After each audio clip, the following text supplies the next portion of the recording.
Good to see all of you today. Yeah, Same good here. to see you all today. And great, it's Friday. I think we're live. Yes, we are indeed. Thank God it's Hello, Friday. everyone. Yes.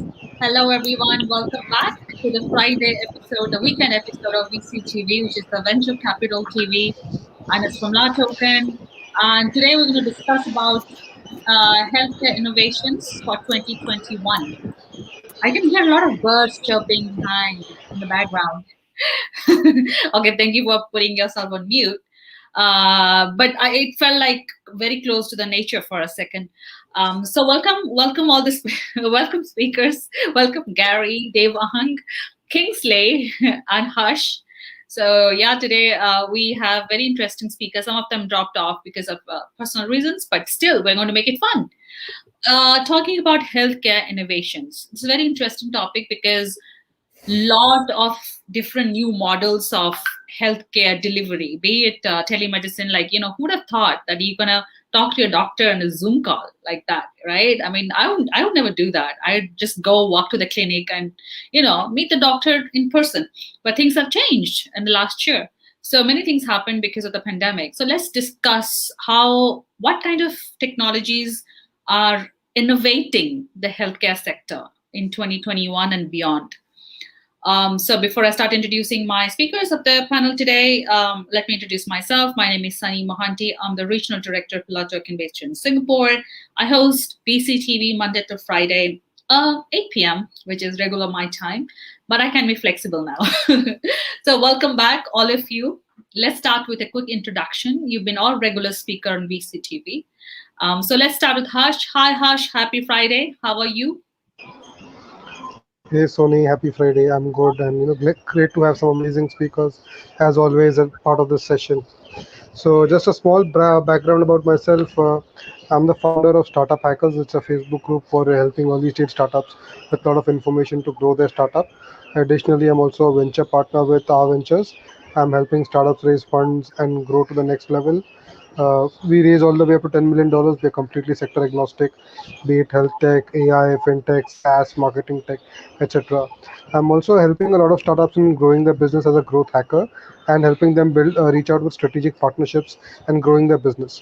So, looking forward for a great panel today. Thank you so much. Wow, growth hacker. What does a growth hacker does? One line. So, so essentially, we put a lot of digital technologies and try to automate the processes so that the founders don't have to spend the task manually and just grow the business in an automated fashion. Interesting. Interesting. I'd love to know more about that. Thank you so much, Harsh, Sure. for that intro. Next, we have Kingsley from Tokyo. Kingsley is in Tokyo, Nigeria. Where are you dialing in Hello, from? he- hello, good evening, and happy weekend to everybody. It's nice Happy to be Friday. here. Yeah, it's nice to be here again with Gary, Ash, and everybody. We are all familiar faces, and as you know, I'm a serial entrepreneur. I have various companies ranging from real estate to blockchain to pharmaceutical. I'm a turnaround expert. I've been in the blockchain space for about 6, 7 years. We structure, we help to fund, and we help to market. I'm also an investor. I invest in commercial real estate. I invest in recently. My main focus is payment system, healthcare. Is very very dear to my mind, and I'm happy to be one of the people talking about it today, and I look forward to a great discussion with all of you. Fantastic. And thank you, Kingsley. And we always love to have you on our shows. Thank you and welcome. And happy Friday. Thank you, Sonny. Yes. Thank you. Next, I have Devang. Hi, Devang. Welcome back. Happy Friday. How are you? I'm doing good. Happy Friday to everyone. I'm Devang Mehta. I'm a partner at Antil Ventures and a founding member at Lumos. Antil is an early stage venture capital firm based out of India and Singapore. We invest in early stage companies at pre-Series A and Series A in three areas of interest: healthcare, which we're going to discuss today, obviously, media tech, and urban tech. In conjunction with the fund, we run Lumos, a health tech accelerator that helps grow these companies through business and technical interventions, usually a mix of data, clinical validation, uh, introductions to corporations, go to market, and things like that. Whatever a startup needs to grow from pre-Series A to Series A and beyond. And so through Antel and Lumos, we run a fund accelerator model, aspire to be on the lines of Y Combinator, SOSV, or a few others, with the firm belief that companies need both capital and advisory to grow. And within the ecosystem, I handle healthcare. I'm based in Mumbai, India. Fantastic. Thank you so much, Devang, and welcome back. Last but not least, Gary Fowler. Hi, Gary. Happy Friday. Hi. Happy Friday to everybody here. It's great to see everybody. I feel like it's a family hour again. You know, I keep saying it, just it feels real good. It's good to see you. My name's Gary Fowler. I'm a serial entrepreneur and investor. I've done 17 companies. I've been involved in 2 unicorns, original management team at Click Software, company from Haifa, Israel, we brought to the U.S. That company was sold to Salesforce for $1.35 billion 23 months ago. And loved it. We went through an IPO on NASDAQ. I changed the name of the company from IET to Click Software, and the rest is history. So really proud of that. So it means anybody can do it. If a country boy from Pennsylvania can do things like that, anybody can do it. And Eva.ai started 5 years ago. Eva.ai is one of the top AI HR tech companies in the world today.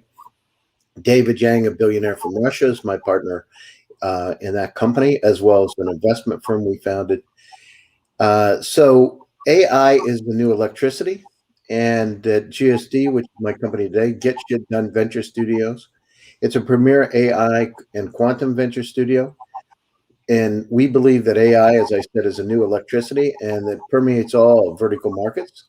So we're really excited about it. And also quantum computing. We're deeply into quantum now. In fact, my latest article in Forbes is quantum tunneling and the impact on wireless communications.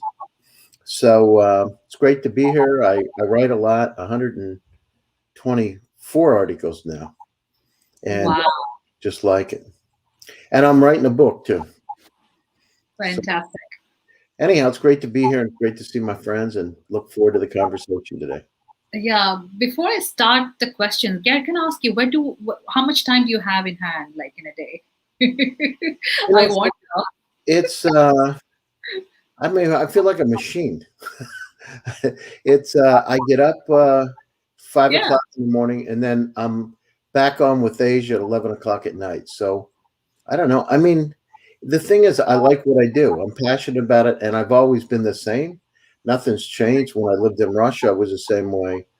When I was MBA professor and doing my companies, I was the same way. I just like it. Right. It's the passion. Well, the other thing is, you look at this, Sunny, you know, if you're that involved in it, just like we are with VCTV, and you've done 500 shows, right? Imagine how much information, because I got, you know, I'm the country boy here, but I have all these bright people around me. Imagine how much information you get. It makes my writing a whole lot easier. Oh, that's the secret. Okay, got it. I am surprised how you call yourself a village boy when you have someone from a very small village in Benin City, Edo State in Nigeria. Here, you know, you are from the city compared to me. You know, we're like twin brothers from different mothers. That's correct. Great, awesome, fantastic. Okay, talking about healthcare, I'd like to start with Devang. So tell me something. What are the different sectors in healthcare that needs innovation, and why do you think we need that innovation? See, I think almost anything needs innovation at any time, you know, to be competitive, right? You can't just work off old technologies. I think the advent of AI and ML has naturally led itself to innovations in areas where there is repetitive work in healthcare. So specifically what we're seeing is entry-level radiologists, pathologists are seeing their work either getting replaced by software or they are becoming much more productive thanks to software. Right. So specifically the idea of reading slides after take a draw of blood or biopsy or whatever used to be a very manual, error-intensive process. So you keep peering at something and making mistakes and getting tired, and all the human errors that one would expect from an intensive process like that now is getting replaced or getting better through AI and ML.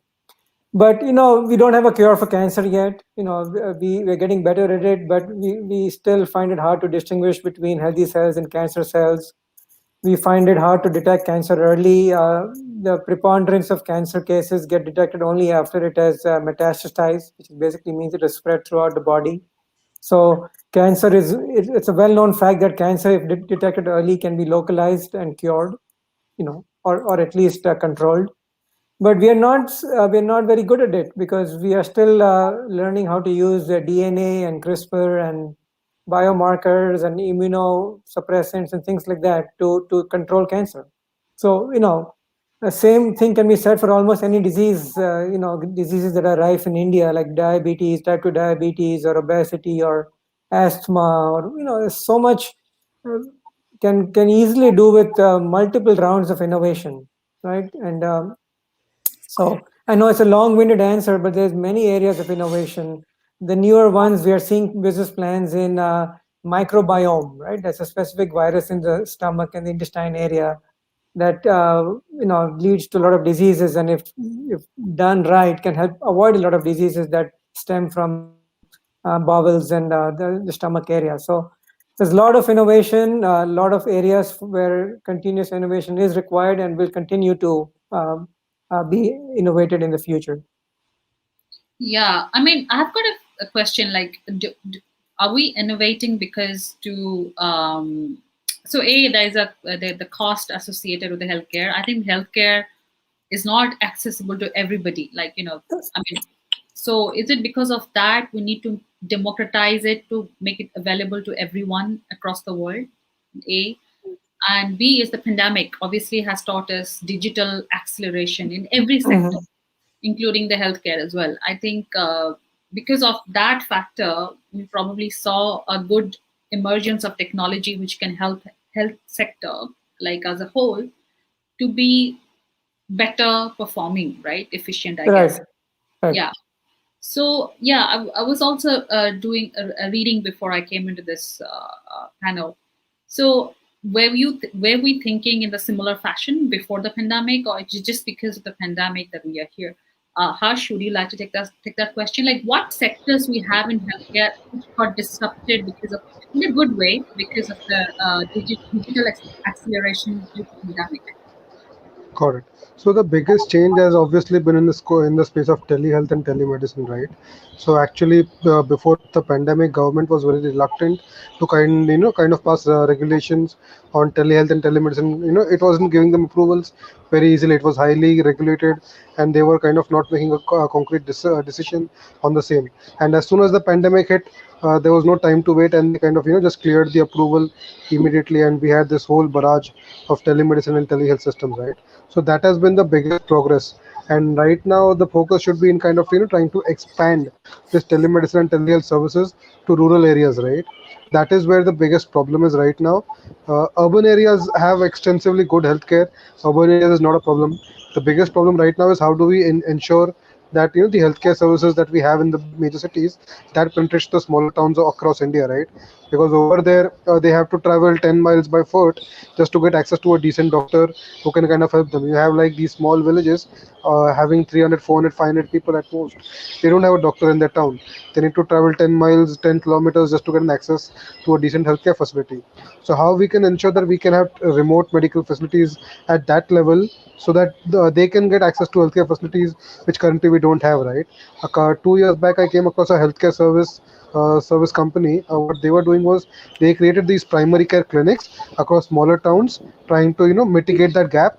And what they would do is they would have these telemedicine, telehealth services connecting directly with urban doctors. So now even the people from villages could access to good quality healthcare from the urban areas, right? So that is one of the biggest areas that I think we should be looking into, because the healthcare situation, kind of experiencing it firsthand during my Johnson and Johnson stint as well.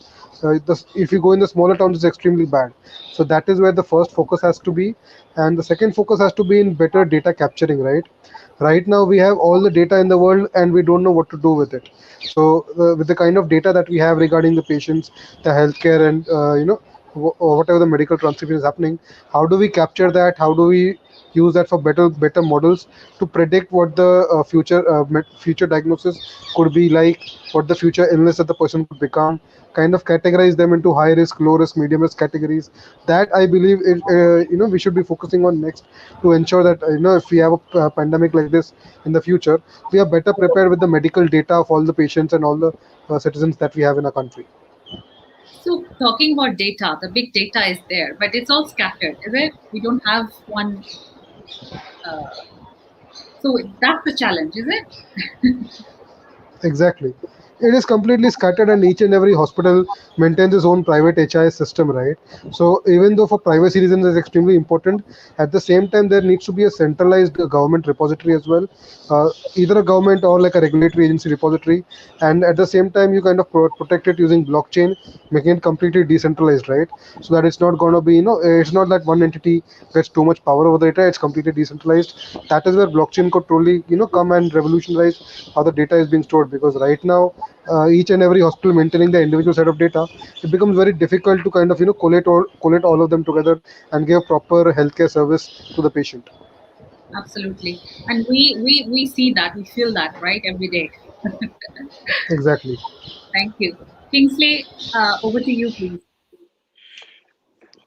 Excuse me. I think the pandemic has made us realize how unprepared we are for medical emergencies. The pandemic has also taught us that we need to overhaul the whole health system, not only in developing countries, but also in developed countries. Now, what are the factors that need to be looked at? Like he actually said, look at the data problem. Even in a country as advanced as Tokyo or Singapore, you go to a clinic, only that clinic has your information. Yes. So if you move from Tokyo to Osaka, God forbid you are sick, they don't have your information because it's not connected. No. But this can be solved in a very simple way through blockchain or digital system, that every patient or every human being has his or her own data on the phone. Yeah. So if you go to a doctor in US, because we used to travel a lot, now we don't travel, or you go to a doctor in Singapore, say, hey, these are my ailments, these are my allergies, this is this is that is that. That is where artificial intelligence also comes in, because they will be able to detect through the use of blockchain what is actually wrong with you, assuming you cannot talk. All they need to do is input it into the system, and all your all your illnesses, all your allergies, or the medication you'll be taking is right there. Now, when we talk about innovation, we need it to be speedy. How do we make the things to be speedy? Like Yash talk about cancer. For so many years, they've been trying to find a cure for cancer. If they have put more effort, just as they are putting into the COVID-19 pandemic, we would have had a solution by now. But we have been very slow. Now we have the coronavirus pandemic. What is going to be next? Are we prepared? Do we have enough data to cater to those, even in the so-called urban areas, talk less of the rural areas? But one thing we need to understand is that every human being right now, 90% have a phone.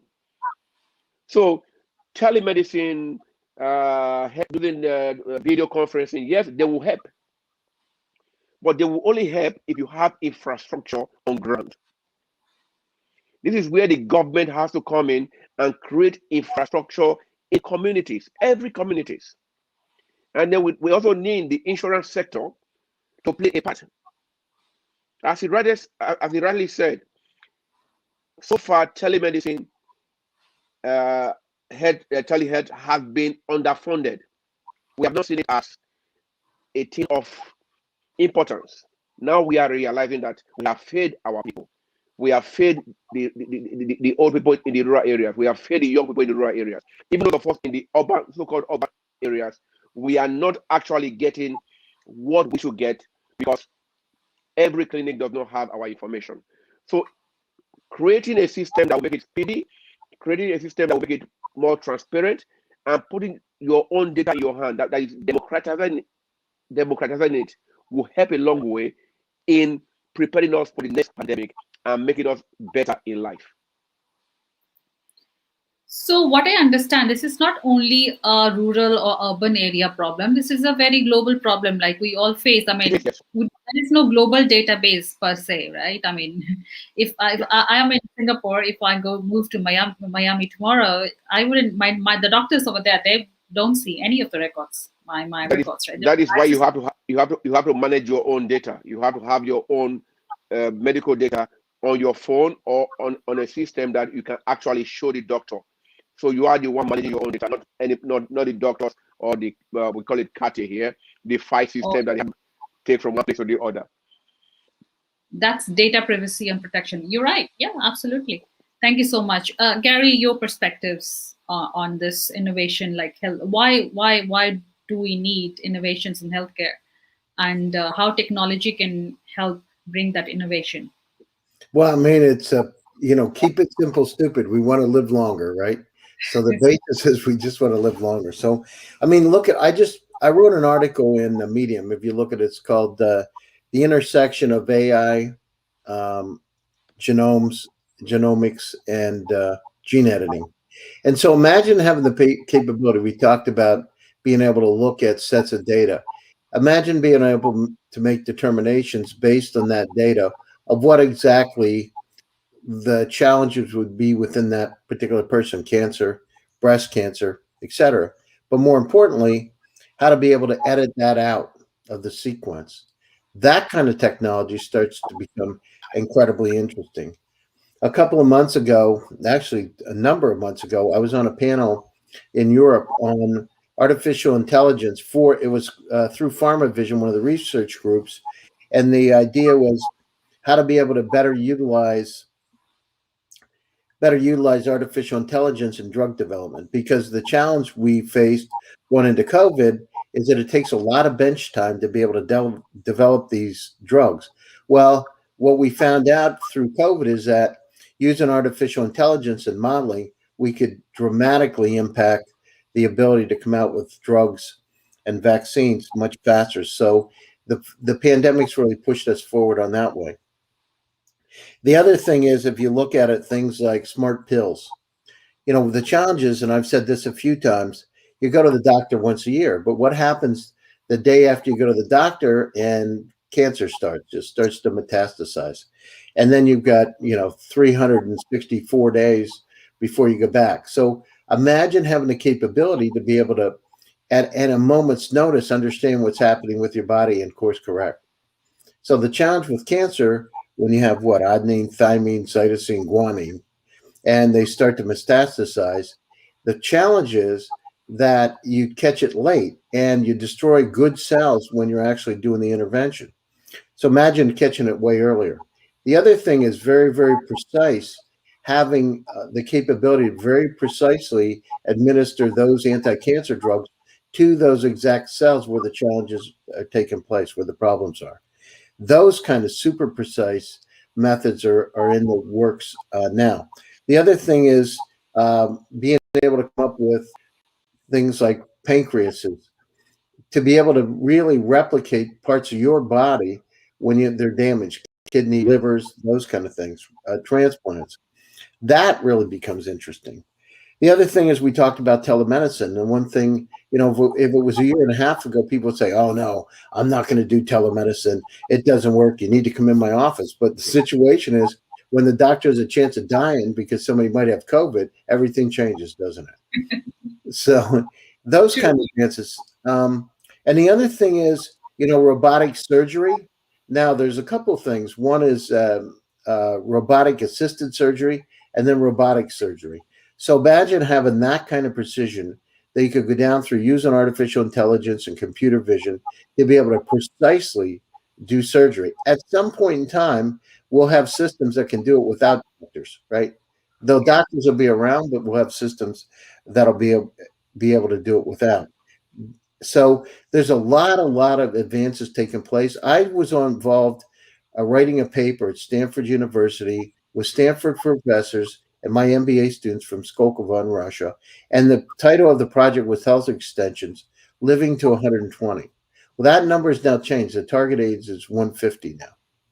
And so the technologies are coming very, very, very quickly to very soon get us well over 100, because it's just, you take, so you edit cancer out of your gene sequence, right? Diabetes, obesity, you edit it out. Now there's some ethics issues around it, but it's amazing. I don't know if you know this, and with veterinarians now today, that you can actually clone your dog for $50,000. So if you've got a dog and you really like your dog, and I love my dog, Right.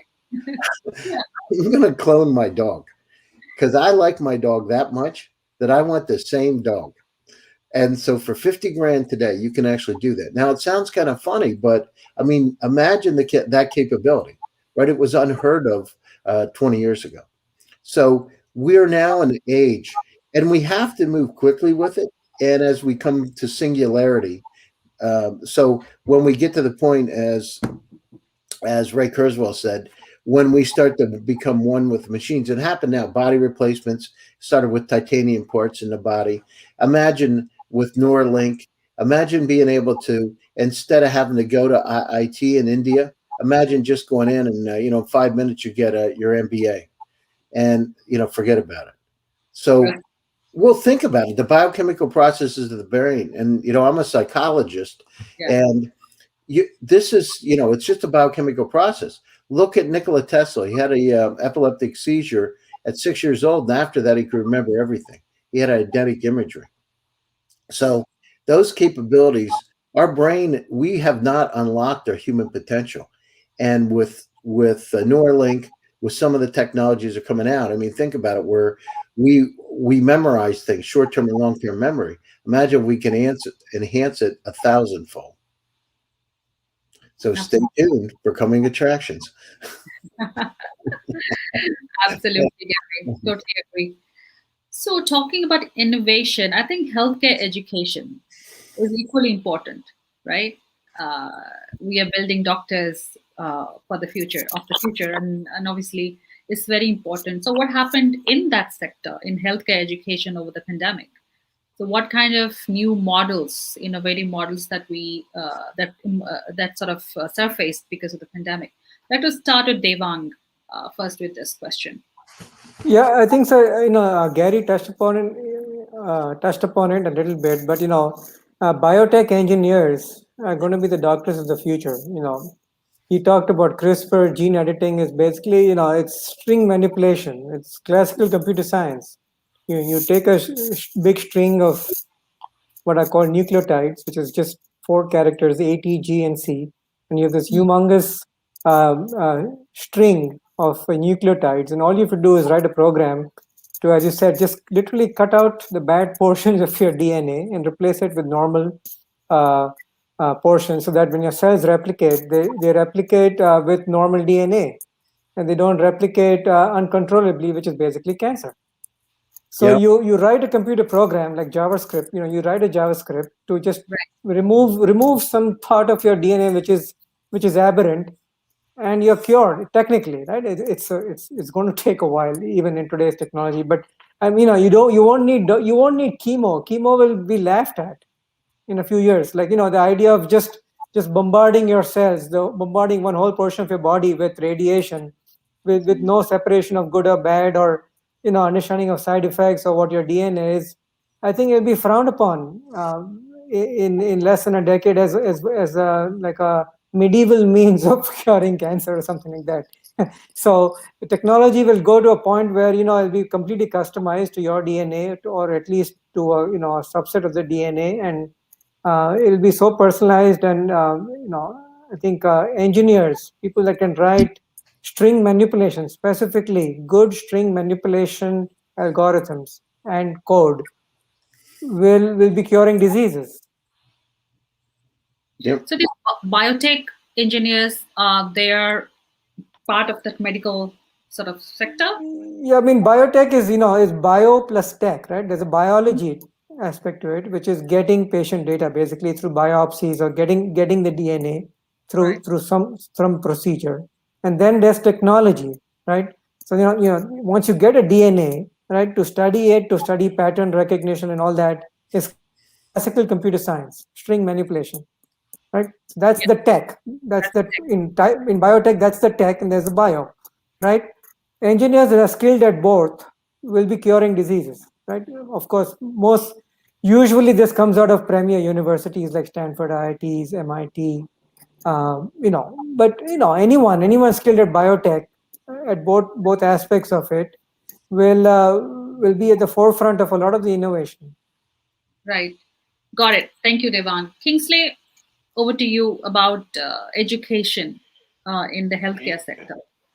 Yes, I was actually listening to something on TV 3 days ago in Japan, and they are actually working on things that will make the cell to repair itself. Once this technology is out, you don't, like he said, you don't need to bombard the body with different kind of medicines. You just inject it into your body, and then it goes into the cell, and the cell will replace or replenish itself. It's like recharging your phone, for example. Your phone goes down, you get sick because your cells are weak, because your immune system is very weak. So what happened now is that there are technologies out there that it can actually be injected into you, or through artificial intelligence done to you, and you will remain young just the way you are for 150 years. Hopefully, as Gary said, and, I think it is possible right now with the kind of education they are getting, but it becomes something for the elite. That is my fear. What will happen to those who cannot afford to put their children to schools that can teach them those things? Now, the time that we are able to make this cheaper or make it affordable to at least 70% of the population of the world is when we succeed. Because we are heading into a place where very few people have access to these medicines. I understand it because I also have a pharmaceutical company of myself, but although it's natural medicine, I believe in natural medicine. But at the same time, if you combine, it's called Kobayashi bitters. I named it after myself because I have trust in it. It's an antioxidant. But what if we are able to combine this with artificial intelligence, combine this with biotech, like he said, and create a system that is affordable by every human being? So we now have a lifespan. Take, for example, Japan. We have older people than younger people. So when these people die, what happens? I was coming through the airport, and the people checking for COVID-19, they are all above 60. One of them was even like 80 years old man, but he's still working. So we need the younger generation to be able to afford the education they want to key into this biotech, key into this medtech, and all technology out there, not just MIT here. Now I am happy that we have internet. With internet, you can study from anywhere in the world. Yeah, that is the beauty of internet. You can study anywhere in the world, and blockchain will help those in the rural areas, as long as you have a phone, to be educated, at least in the minimal level of medicine. So there is hope for the world. There is hope that we will live to be 150 years, right? right. I don't know if that will be my generation. Hopefully, Gary will be able to do that before I get older. So let's move to Gary with his views about education in the healthcare sector. I think what Devang said, that DNA, mapping your DNA with to detect cancer. I don't know when it's going to happen. So Gary, what's your thoughts? I mean, do you think you're on mute? Sorry, I wrote an article on Medium about it just recently, genomes and gene editing, so you can check it out. But essentially, I mean, I mean, these advances are taking place. It's at a light speed. So it's a new science, but a lot of the old, as Devon said, writing JavaScript, but it's not the amount of understanding where the patterns are. I would say it's really where to cut it off. Right? It's the gene editing part is a challenge. You don't want to cut the too much or too little out. So that's where we got to be a lot more precise of where we cut it out. So that's happening.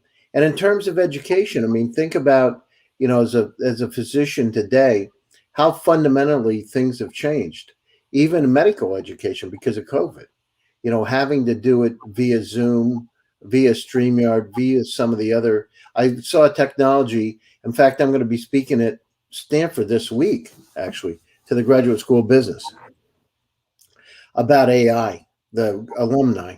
And one of the things that I've seen from one of the students is they actually have an incredible tool that it has a virtual professor. You actually see yourself as an avatar sitting in a conference room setting. I've never seen anything like you, right? Like really you sitting in the setting and the professor's in front of you. And if you get up, or you come offline, it shows you moving out of your seat. So it's unbelievable. Anyhow, imagine AR, VR, instead of having to go through an operation to train so that you're the best of the best and AI assisted. So imagine having those kind of capabilities using augmented reality, virtual reality to help you learn better without having to work on cadavers all the time. So those kind of technologies are out there. And with this digital transformation that's taking place, think about it. There are no boundaries. I mean, you can have a doctor in India, the best doctors in the world, to be able to look at your particular case. I mean, we're at that point, right, where there's going to be a lot more cross-border. So if you had the choice and you had doctors ranked from 1 to 10, and you could have the best doctor in the world, and they're located in Russia or India or Africa or Japan or wherever, I mean, imagine what the choices would be. You would instantly, it's going to change everything. So I'm excited and encouraged about that. I'm excited and encouraged about the education that's taking place now, how much more proactive it is, how much better the quality is going to be. And I'm also really interested in having, as I talk about smart and intelligent assistant, imagine have an intelligent medical assistant to help the doctor to get through the surgeries. Oh, you don't want to do that. Move it over a little bit more, but those kind of technologies are coming. So it's an exciting time in terms of artificial intelligence, but remember quantum computing, because imagine how much more precise when you start to put quantum computers on top of these kind of problems, right? And that kind of mapping, they will be incredibly precise. And Kingsley made a point, who is it going to be available to? And the situation is we need them. I know not a number of high net worth individuals. And today they have, one of my friends has a doctor living in his house. And what the doctor does is researches. In fact, he's got a hyperbaric chamber inside his office. So like Michael Jackson. And so they have resources, and these medical doctors that are on their staff actually do research all the time, looking for the latest cures, who's the best doctor, how to stem cells, right? If you listen to a Joe Rogan that had Mel Gibson on it, there's a stem cell institute down in Panama, and that stem cell institute, like for heart attacks, my friend went and had it done. So he was supposed to have a hip replacement. He was playing a lot of tennis. He was supposed to have a hip replacement. He actually got stem cell therapy, and within 2 months, he had no problems with his hip anymore, and he was in incredibly good shape. So those kind of advancements are coming, and it's a matter. The other thing is, how do we understand what to do, right? So there's all these different therapies. Who do you go to? How do you get to them? How much does it cost?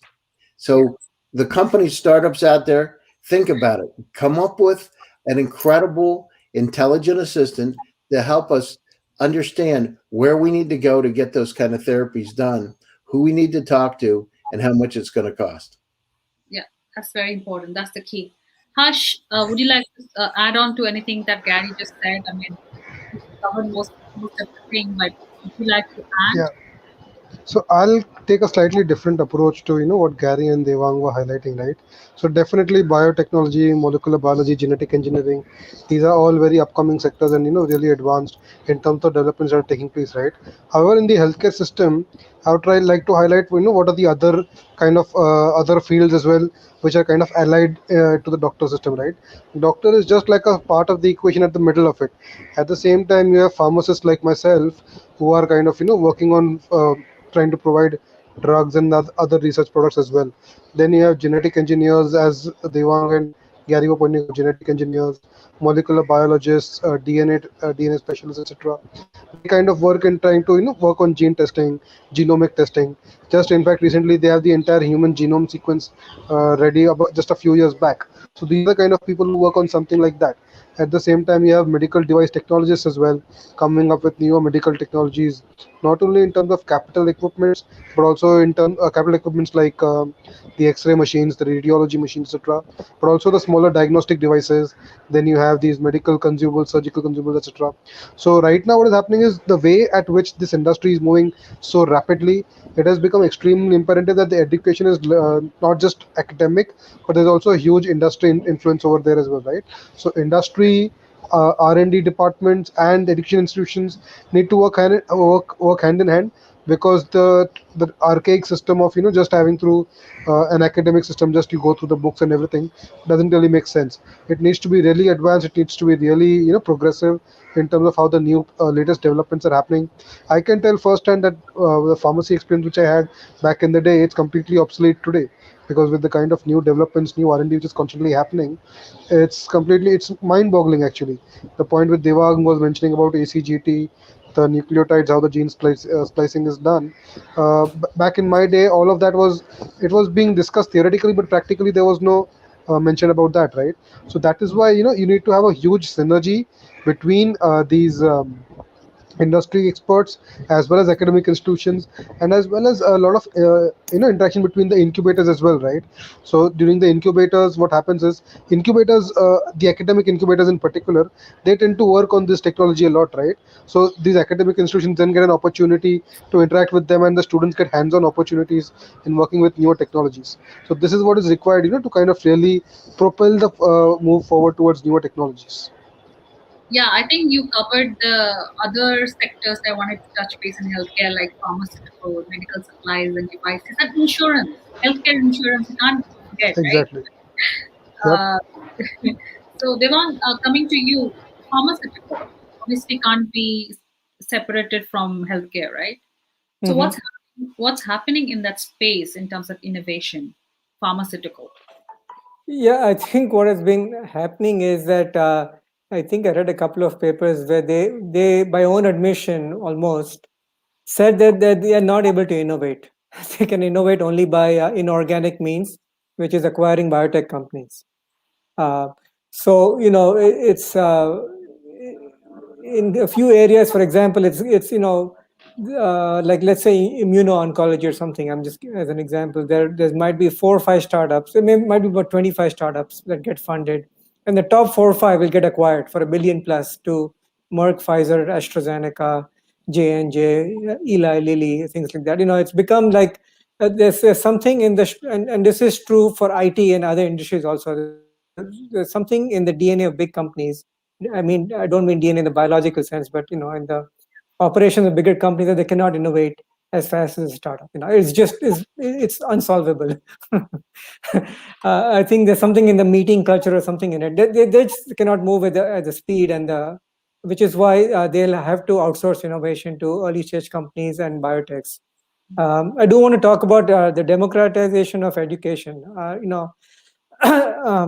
See, I think a lot of these innovations will still come out. I have a big bias for academia, okay, just personally. So I think a lot of it will come out of premier biotech programs like Stanford, IIT, Carnegie Mellon, where I went, MIT, or things like that. But the amount you can learn from Coursera, Khan Academy, and a few other sites is just phenomenal. It is free.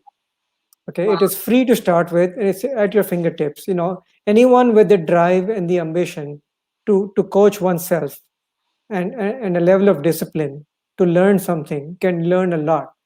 So, a good internet connection, literally one that streams video well. If you have the drive and determination to learn, you can learn a lot of what these premier engineers are learning, at least to a decent level. So, I'm very happy to see that. I myself learned from Coursera, concepts in biotech, which are, are generally hard to learn from day to day life as an investor or as an advisor. There's just so much out there. I don't think there's an excuse for anyone to say that, I didn't have the wherewithal or the resources to go to Ivy League schools or things like that. I came from a small town, and all that is true. There's still barriers to education, and there's definitely value to premier education, but I think a lot of that is changing today. Fantastic. I mean, all we need is 5G and a good maybe Wi-Fi connection, and I Yeah, think you're totally right. Anything you like to add on to pharmaceutical innovations, Kingsley? OTC drugs. We can talk about vitamin supplements as well. I mean, health, wellness related. Yeah, I mean, with all our ideas that we are exchanging right now, I think we are already doing the most important thing that needs to be done, and that is awareness. Giving awareness to people of what is possible and what is not possible is very important. The second thing that will come to mind is educating our leaders, our political leaders, to embrace medical technology so that they make regulations to make it easy for people to get those scientific, how do you call it, laboratories or things that they need to do to make it work. Because if there are no regulations in place, it takes at least 3, 4, 5 years to allow a medicine to come into being in this country, for example. So what do we do to make this faster? Okay, there are cancer drugs out there that can help cancer patients. Is it the right of the government to stop the patient from having those drugs? Or does the patient have the right to say, it may be bad for me, but I want to try it? So these are things that we need to educate the public about. We did talk about stem cells. I think Korea is leading in that area. They have stem cells hospitals. You can go to and get stem cells done. You can stay in the hospital for a week or 3 days at different cost. So Asia is actually in the forefront when it comes to stem cell or come to getting young pigs or injections and things like that. But we need the government to embrace it. We need the government to help fund it, not just startups. Like Devon said, a lot of big pharmaceutical companies, the bureaucracy is too much for them to say, let's talk about this right now. They are more interested in the money they are making. They are not used to change. So startups have to do all these things.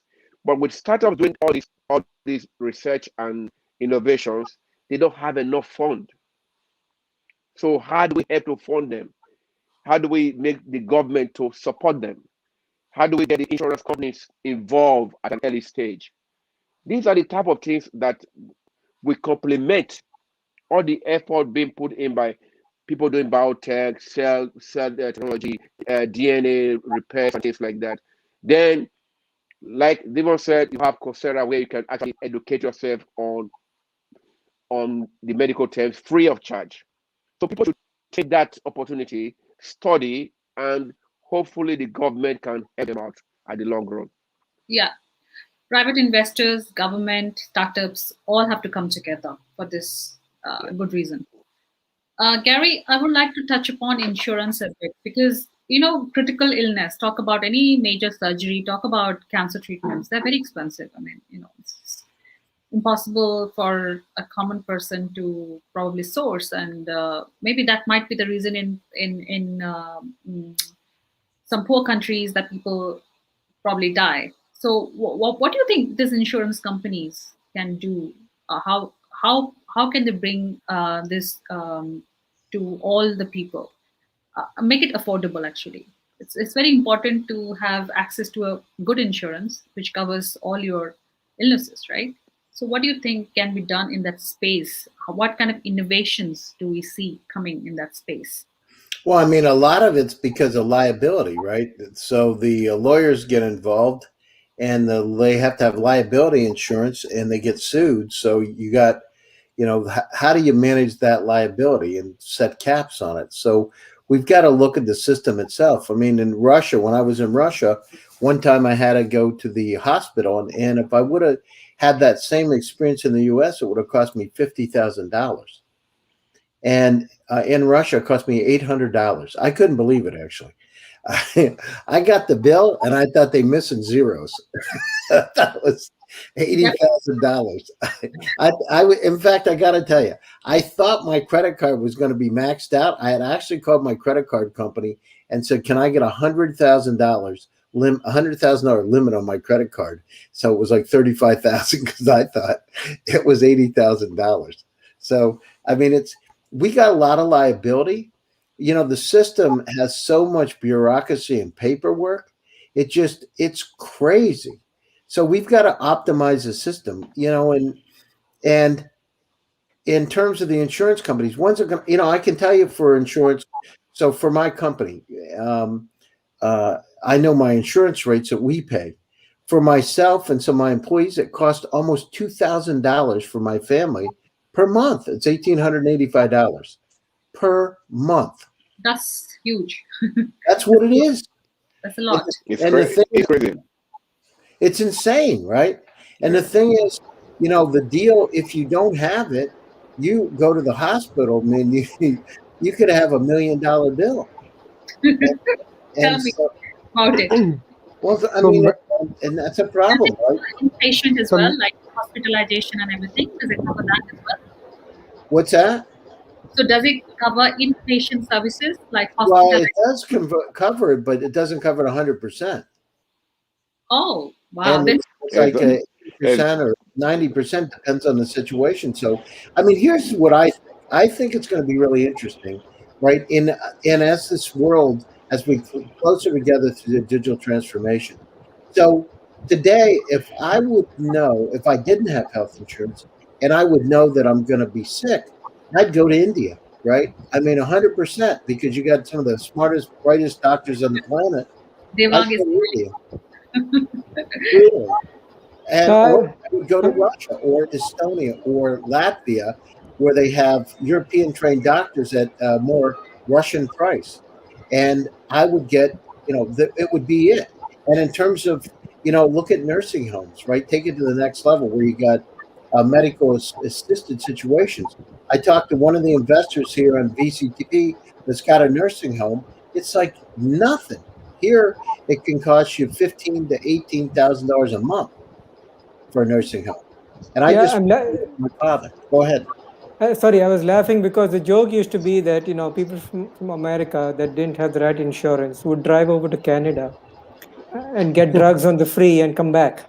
Right? It was cheaper if you lived in Detroit, let's say, to just cross the border to Canada, get drugs, and drive back to Detroit, because your insurance wouldn't cover them in any ways. Now, Florida might be harder. You might have to go to Mexico or Cuba, but India is an interesting destination, and it's really, I mean, jokes apart, it's so true. Like hip replacement, I think he spoke about hip replacement.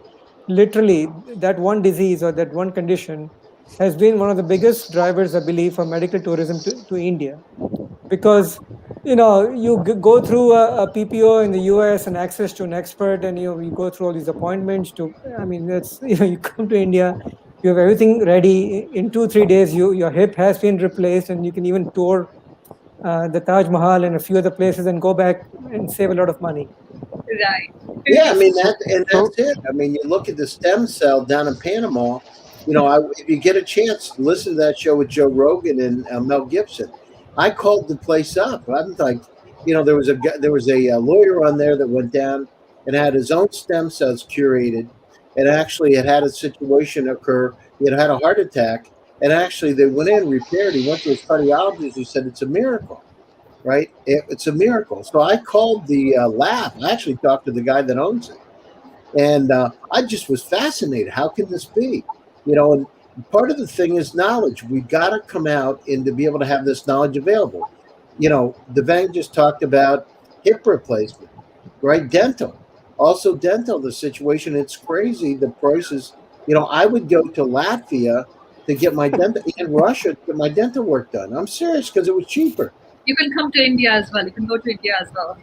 Well, I mean, that's The it. fact, And the situation is, you look at retirement. Where do you want to retire? You want to go to places that have, like Costa Rica, where the medical care is less expensive and the cost of living is less. And I believe now with this digital transformation, we're going to start moving around a lot more freely than we've ever done before. You can feel it with the cryptocurrency, with the digital transformation, and with aging population in many parts of the world. We're going to start moving around because people are just, one is they're not going to have the money to be able to afford it, and two, they're not going to put up with it. In the U.S., if you go in, and one time I had to have a procedure done in Russia, it would have taken me 6 months to go through a doctor here to get an approval to get it done. I got it done in 1 day in Russia. In fact, I didn't even know I had it done until I came out of the hospital. My wife said, "Oh, you had it just now." I said, "What?" I didn't realize I actually had it done. So what I'm saying is this, but this is really important. So this medical tourism, this idea of being able to live longer, what would that, so a company that's out there that really comes up with a model to be able to help people understand where they need to go to get things done and what kind of cost, and who's, more importantly, who's the best doctor to get it done. Absolutely. Great. I didn't know about Russia, but up to now for me, India has been a kind of a hub for medical procedures, whether it's kidney transplant, liver transplant, or from all these rich African country presidents and entrepreneurs. They all go to India for medical treatment. So I think it all bears down to, do you want to be paying $18,000 a month, or do you want to just go to somewhere and pay 80,000 to have yourself cured? So the price in developed countries for insurance is very high, especially a country like Japan. It's even higher than America. So, but you get good medical service for it. You pay 90% or 70%, depending on the kind of insurance you have, and then you have other insurances. But India is a place of choice. I think they've done well. They've done very well with their medical system there. Hey, Kingsley, how do people afford it in Japan? How do people afford it? If it's more expensive than the U.S., how in the world? It's not a problem on our side, but I got to tell you, it's like, how do normal people afford insurance? I mean, the only good thing here is by your income. So if your income is high, if you in Japan, believe me, you'll be paying almost 5,000, depending on your income. But if you're also on an income of maybe $3,000 or $4,000 a month, you pay like $500 or $600, which is a lot, But if you are on income of $200,000 a year, you're going to be paying Jesus Christ, maybe $2,000 to $3,000 a month. So it takes a lot away from you to help others. So, but people still pay it, but some people don't just have it. That's They insane. just And wait how in much their is sick it? and they What just does it cost in India? Like Devang, what is it if you looked at it?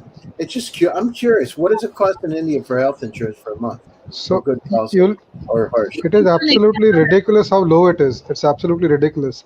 When you mentioned 2,000, no, of course we do have insurance, but when you mentioned $2,000 for monthly insurance, right? I was literally falling off my chair because you could get a hip transplant for $5,000 to $10,000 at best.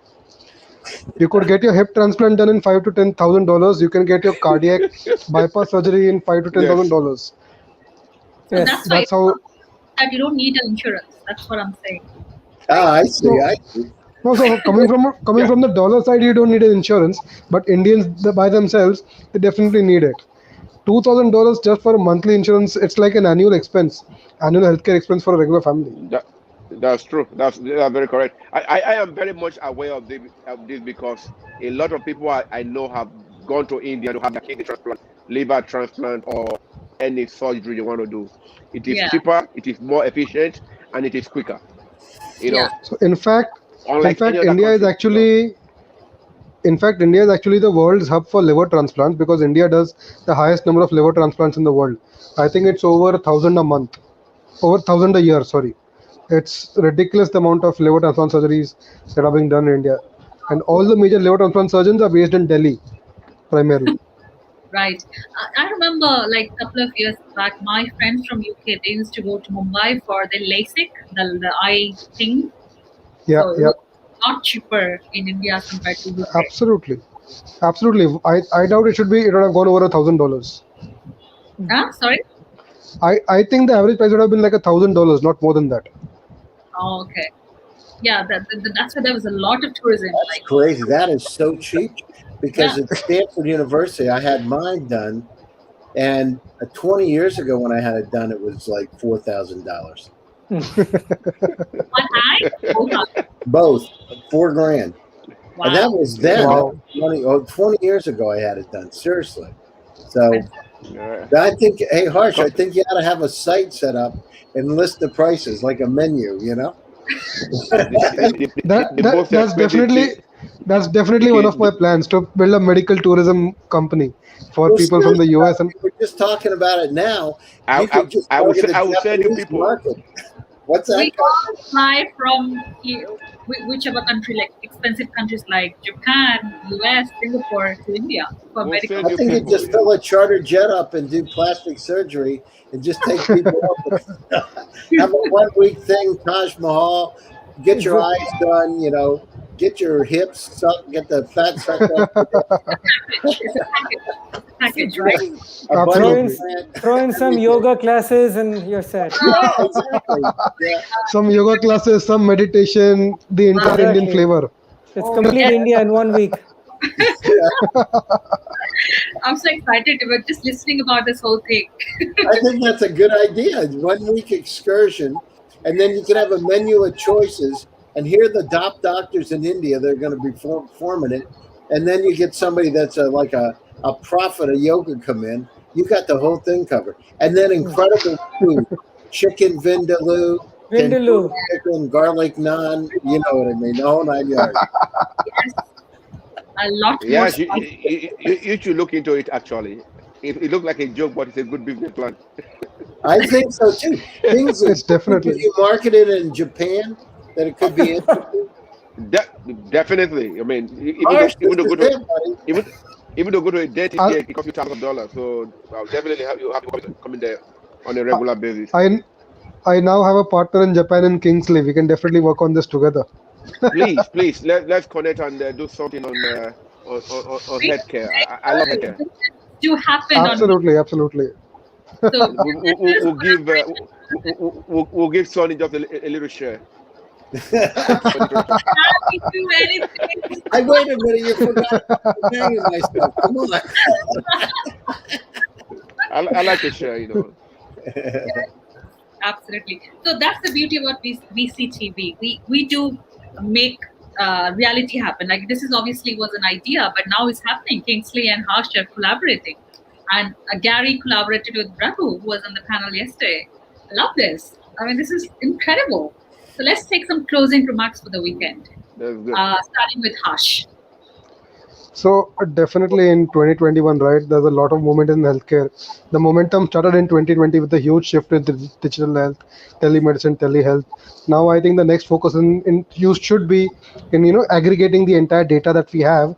Right now, most of the data is kind of localized and centralized with the respective hospitals. You need to centralize them, you need to aggregate them and create a form of intelligence where you can kind of predict what kind of illnesses, what kind of people will face, and you can kind of get demographic numbers of what illnesses that are currently there and what the future could look like, right? So that is how I see healthcare progressing forward. And at the same time, this will be extremely simple for a lot of medical companies and pharma companies as well to kind of anticipate the future demand in case such a pandemic like this arises, right? So I definitely see a lot of opportunity in this space, and it's not just focus. The focus should not be just in the urban areas, but also into the tier 3, tier 4 town cities and those smaller towns, because we need to be it needs to be inclusive. We can't have the cities completely running away with advanced development, and we leave behind those small towns and villages, right? We have to get them on board and provide them the same services which we enjoy in the urban areas. Absolutely. Inclusion for sure. Thank you, Harsh. Thank Kingsley, you. your closing remarks besides just cracking a Yes, business. I'm wishing everybody a beautiful weekend, good health, and hopefully the healthcare is going to be the first $1 trillion sector. The way I look at it, I've said this before, because the pandemic has been an eye opener to all government and institutions around the world, and a lot of money is being poured into it right now to make sure that another virus or bacteria or whatever it is does not catch us unaware. The COVID-19 caught us unaware, and we paid dearly for it. But to make that not happen again, we have to make use of data. Data is very important. Sharing data with the pharmaceutical company, the biotech guys. It is time to collaborate.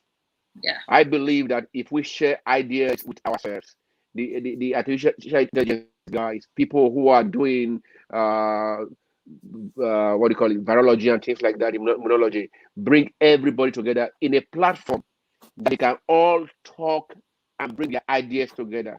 And then you have people that will be able to also convince the government, convince the bigger institutions to put their money into it and create a better world, not just for us, but for our children and children's children.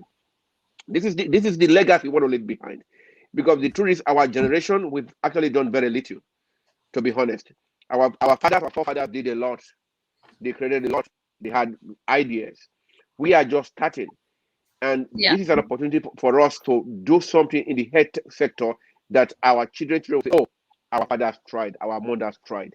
So this is the way I want us to go. And hopefully, I'll be talking to Yash later for business purposes and see how we can move this forward.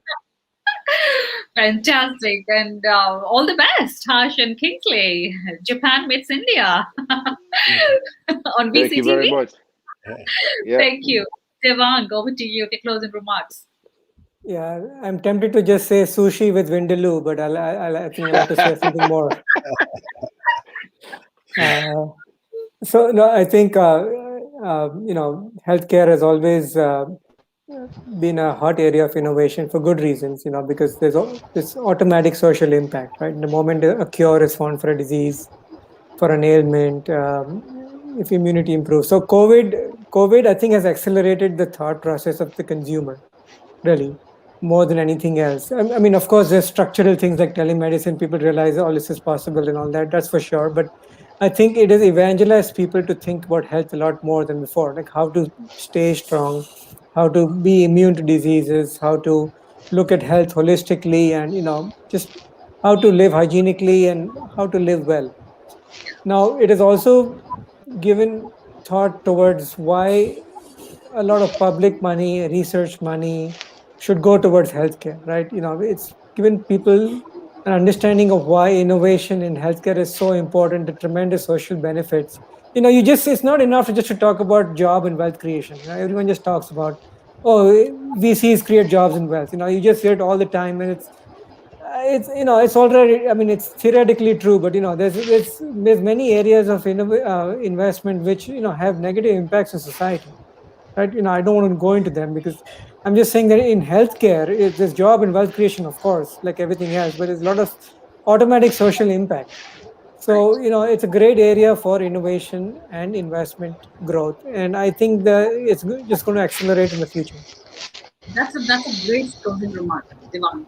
Yeah. Absolutely, social impact. There is a social impact. Absolutely. Yeah. Thank you. Thanks. Gary. Yeah, so this is a great time, but we also need to look at I have a company that I'm a co-founder of. It's called Zemply, which is an aging in place company founded by one of the Stanford MBAs. She's from Mumbai, by the way, and so I'll never forget. And this happened like 4 years ago. I went into my father had a stroke. I went to the hospital. They said he's going to die in a week. And I'm sitting in there, and I was in California, there was a round circle, doctors, psychiatrists, nurse, head nurse. There was 8 people there, and the doctor said to me, he said, "Your father had a stroke," and it's like, yeah, yeah, of course, okay. And they said, well, he's never going to walk or talk again. I'll never forget it. And I'm right in the room with this circle. What they didn't know that I'm also a clinical psychologist, and so I happened to have my dad's X-rays from 1983, and I said to him, "Well, how do you know he had a stroke?" His eyes closed on the left side. I said, "Are you sure?" And the doctor said, because they wanted to put him in a nursing home. "Are you sure?" He said, "Yes." I said, 100%? And he looks at me, yes. I said, well, let me tell you a little story. My father is a benign tumor on his optic chiasm. I have the X-rays here. You've already did medical malpractice. Now there's a new sheriff in town. I said, now if you want to meet Schwartz and Cohen, my lawyers down in Philadelphia, I can help you out. So here's the deal. My father's going to go home. I'm going to take care of my father. So I hired 2 full-time nurses, round the clock, 24/7. They said he'd never walk or talk again. He walked and talked. I had 3 amazing years with my father. We have got to look at, in the Western world, I know it's different, better in India, but in the Western world, we got to take care of the elderly better. Aging in place, when you stay home, you live longer. And how much is it worth to have one more day with your mother or father? How much money would you pay? And, if you're like me, it would be whatever I have. It would be worth one more kiss or hug. So we need to look at that environment. And there's something in the Western world and most of the planet, it's a challenge. So let's come up with some ways that we can help people live longer. It's ARP calls it end well. It's just let's increase the quality of life longer. Perfect. That reminded me, Gary, your father's story reminded me of a Netflix series called I Do Care, where this lady cons every elderly into a care home and takes. I think she will resell their properties because these old elderly, they do not have limited family members or no family members. That's it. Care home makes the money. She makes the money by selling the house, properties. That's a Netflix series. I just remember when you spoke about your dad's. Yeah. I mean, it's, the thing is, when you put somebody in one of those care homes here, they're, they can be $14,000 to $20,000 a month. Yeah. And, a lot of people don't have that kind of money. So what do? It's crazy. They take everything you got. They take your house. They take everything. And I'm like, this is insane. And that's what they were trying to do with my dad. But they didn't know that we have a little bit of insight. So, but we got him better. And I could not believe my father walked the talk and bitched. He started bitching again. So that means I know he's in good shape. Great. Thank you so much. Thank you so much for sharing this panel. We are a little over time, but I really love discussing, talking, meeting, collaborating, seeing business collaboration happening here. So I had an awesome panel today. I hope everybody enjoyed the panel as well. And have a great weekend. I will be back not tomorrow, sorry. I'll be back next week, Monday, on another topic, another set of speakers. Till then, keep watching VCTV and have a great weekend and stay safe and stay healthy. I'm going to be meeting you next week. Take care. Bye-bye. Thank you. Bye-bye.